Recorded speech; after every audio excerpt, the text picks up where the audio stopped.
Hello guys, this is Justin with Fuel Firepower. Today we're out here to do a head-to-head challenge. Alright, so we're going to go by 4 different things.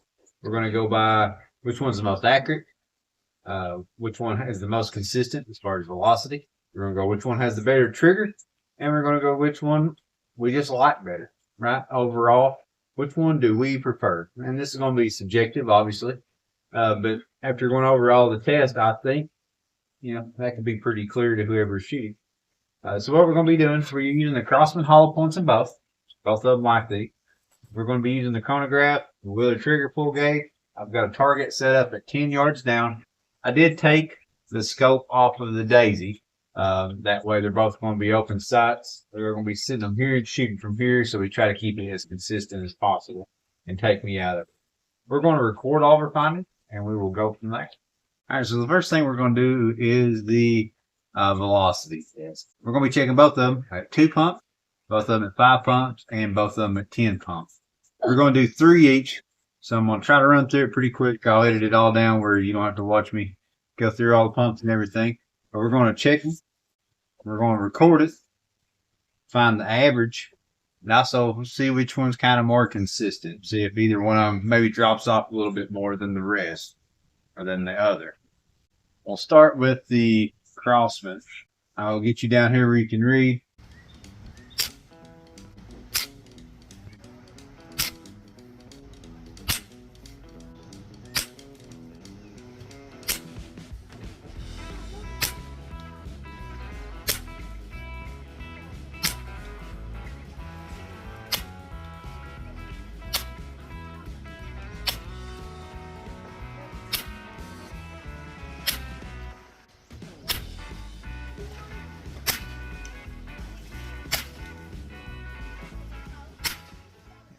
All right, guys, there you go. There's all the velocities. We'll add them all up and we'll go over them at the end.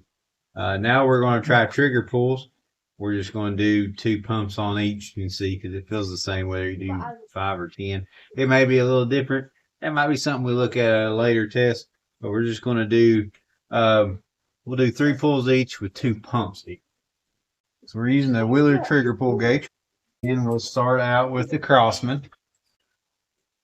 3 pounds, 13.7 ounces. 3 pounds, 13.5 ounces. And one more. 4 pounds, 3.8 ounces. So now we do the Daisy. 4 pounds, 10 ounces. 4 pounds, 11.4 ounces.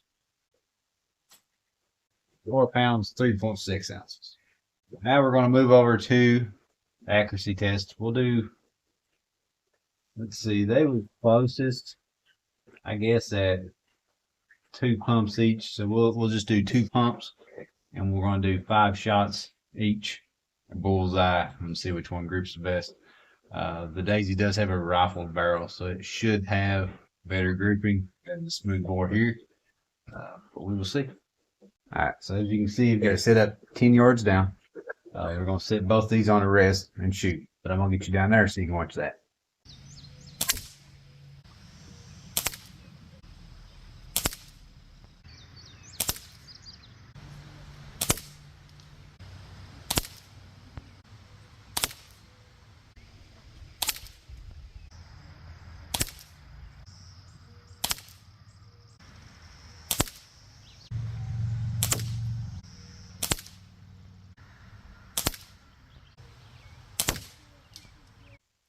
Well, guys, there's the test. Now, for my opinion on them, but I want to show you the results of the test first. Now, you did see that I did shoot the Crosmam one more time just to make sure that it wasn't me. I wanted to make sure that I wasn't just getting warmed up with those first shots. Since the Daisy did so well, I just wanted to make sure that I was giving it a very fair representation of what it was capable of. So I shot again with the pump master there. But I'm gonna get you down here and we're gonna look at what we found. All right, guys, I wrote it out a little bit better so we all could read it. So we got the Crosmam 760 over here. We have the Daisy 880 over here. So as far as velocity, we did 2, 5, and 10 pumps on each. So here's what we got with 2 pumps. The average, 5, the average, and 10 in the average. Now the 760 did say that it would do 700 at 10 pumps with alloy pellets, but obviously we're shooting lead pellets, so it's going to be a little lower. So the daisy here is 2, the average 5, and then 10. You can see that this did raise, this one rose less than 100 feet per second, where this one rose quite a bit more, going from the 5 to 10 pumps. I did mess up once and do 11 pumps in between these two, so I just redid it because I noticed it was quite a bit high, and I realized I'd put 11 pumps in it. So 711 feet per second with lead pellets from the Daisy 880. That's pretty good on that thing. That does shoot pretty hard. So as far as trigger pull, the Crosmam, here's the average of the 3, and it's somewhere right around 3 pounds, like 15 ounces, I think is what I had it figured out. And then over here, all of them equaled out about 4 pounds, so there's about 4 pounds, 8 ounces, somewhere right around there. I kind of just did quick math. And this one's right at like 9 ounces less than this one as far as trigger pull. That's not a lot of weight in between them.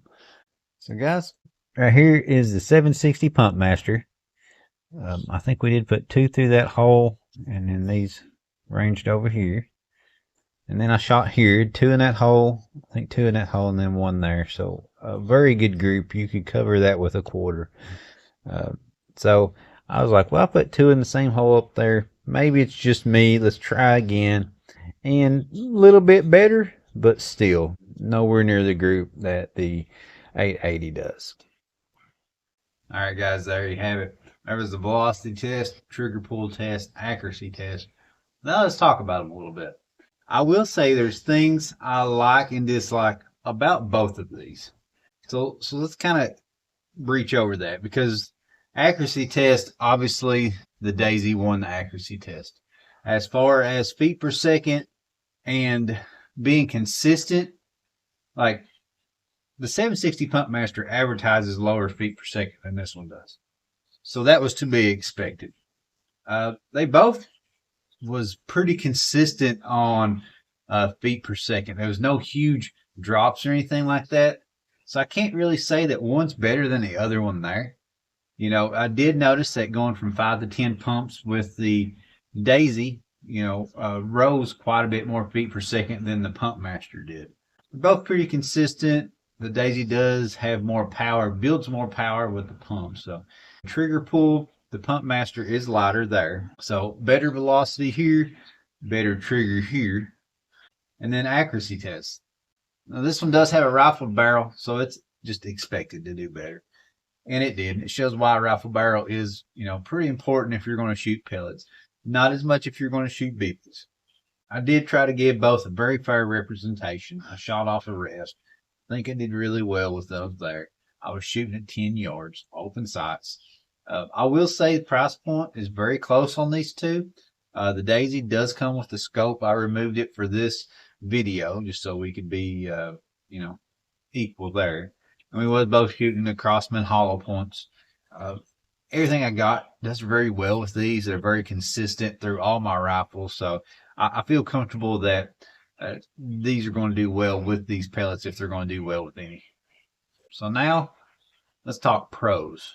If we're talking about pros, easy to load. It is easy to pump. It's very light. If you're giving this to a child to shoot with, this one's excellent. It's easy, like I said, easy to pump. It's got enough velocity to do what you want to with it. Fun shooter. Nothing wrong with it. Pros about this one. It's a much better looking rifle. I like the pumping mechanism on this one. Something I hate about this one, and I really don't like it, is how hard these pellets are to load. You can kind of grab it and try to slide them in, but sometimes if you cock this back all the way, there's a little hole right back in here. Quit, Melody. Hit my camera.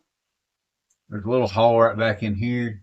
And if you just try to slide it in, but you have it tilted back a little bit, it'll try to slide down that hole and then get down in here. I've done it a ton of times. And when you put the scope on this thing, it makes it so much worse. But if you had a scope on that one, it would be really hard as well. So I don't want to compare, that. But now, as far as loading, This one's much easier. Pumping, I'm going to say this one's easier just because it's got more leverage. Looks, I like this one better. Sights, these open sights on this one's a lot better. That little white dot right there makes a world of difference. Have the white dot, it's so much easier to transition there to find your sight picture. It's just so much easier. So sights, this wins. Pump, this wins. Looks, this wins. But then on loading, this wins. So I think the winner for me, and the one I would definitely buy again, is going to be the 880. I really do like this rifle. The scope that comes on it, it's a cheap scope. It does really well for close distance, though. I mean, it does what it's supposed to. So no complaints there. But I hope you guys have enjoyed this video. I've never done a head-to-head challenge, and I just thought it would be cool to try. Most people compare these two rifles a lot that I see in my comments, and I've watched a bunch of other videos where people, if they're talking about one of them, it seems like the other one always comes up. I guess price point is a big deal on it. One is better than the other, right? So, and I think that's pretty clear with the test we've done today. I know as far as preference after shooting both of them, I've had them both real close to the same time. I think I got them a day apart. And I've done challenges with both of them. I've shot both of them just planking, and now I've done the test with them, and I think that I can truly say that I have enough experience with both of them that I can tell you an honest opinion of the pair. All right, guys, there you have it. Remember to follow me on TikTok and Instagram. I want to thank you all for watching, and we'll catch you next time.